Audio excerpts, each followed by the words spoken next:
A discussão política é algo cada vez mais presente no conturbado cotidiano dos brasileiros. Debate-se mais do que nunca tudo o que se diz e se faz nas esferas públicas, especialmente quando há algum dos grandes pivôs do nosso cenário envolvido na discussão. E, como sempre, surge um conceito-chave que é tão confundido quanto evocado para explicar os fenômenos atuais. Neste caso, o populismo. Um chavão clássico para designar o político popular da oposição. Mas, afinal, o que é populismo?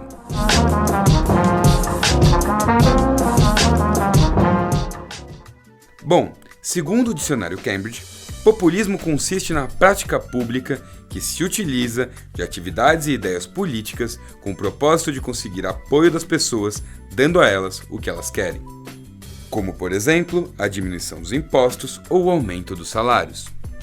Mas isso é uma imensa simplificação, até porque existe, historicamente, uma questão voltada ao culto ao político populista, especialmente no que se trata aqui da América Latina. Então, nos aprofundando um pouco mais, mas ainda em linhas gerais, o populismo é a chamada política de massas em que um líder político forte e popular usufrui de seu carisma para entrar em sintonia com a população sem pesos e contrapesos institucionais. Se valendo nem sempre da lógica, mas usando fortes doses de sentimentalismo para causar a comoção necessária para a movimentação das massas votantes. E há uma série de elementos que podemos identificar no populismo. Em primeiro lugar, um dos mais importantes é a generalização.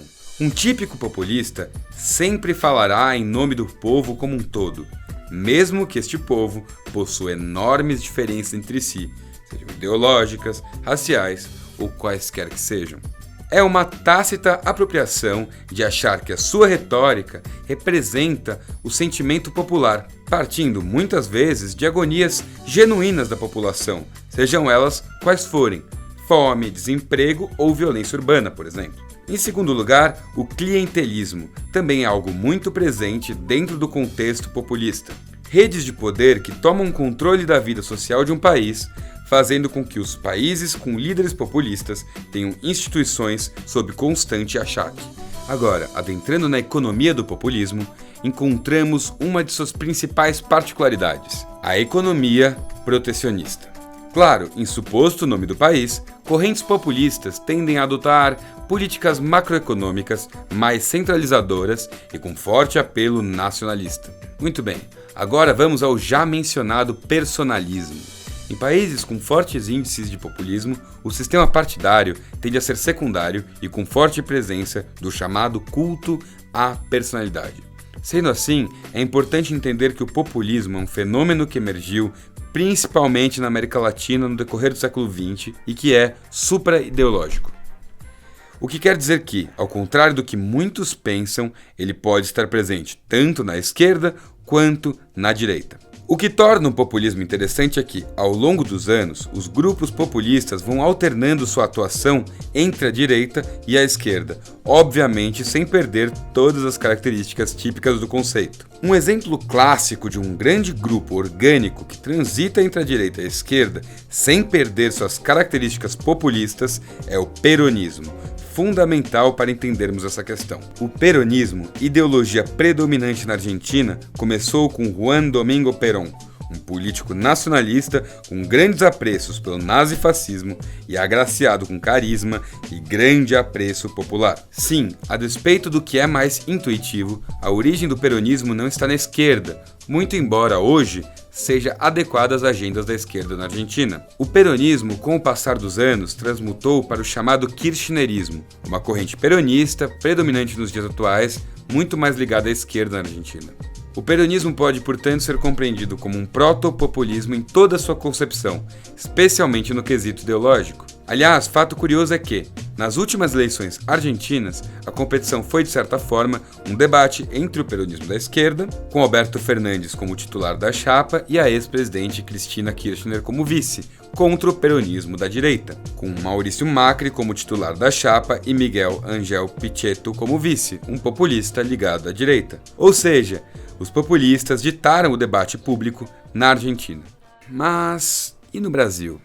Bom, no Brasil, a época mais frutífera para o populismo foram as 3 décadas e meia que duraram de 1930 até 1964, tendo como grande nome Getúlio Vargas, uma espécie de Perón brasileiro.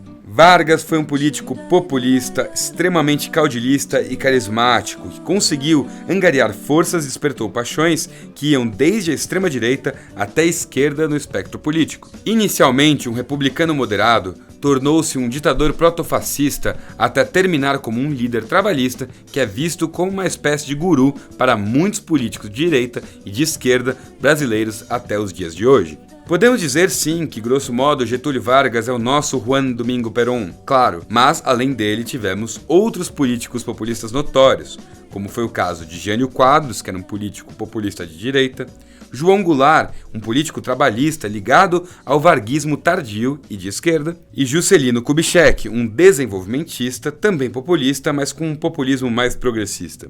Fato é que o populismo é um fenômeno muito enraizado na América Latina.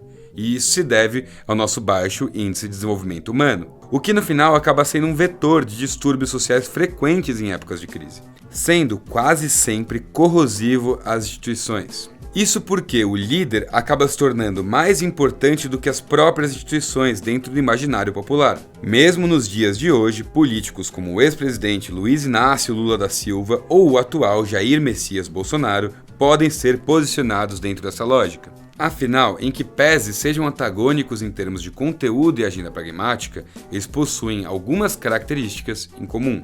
Ambos falam em nome de inúmeros grupos sociais e desafiam as instituições sazonalmente, além de adotarem visões personalistas nas relações com seus eleitorados.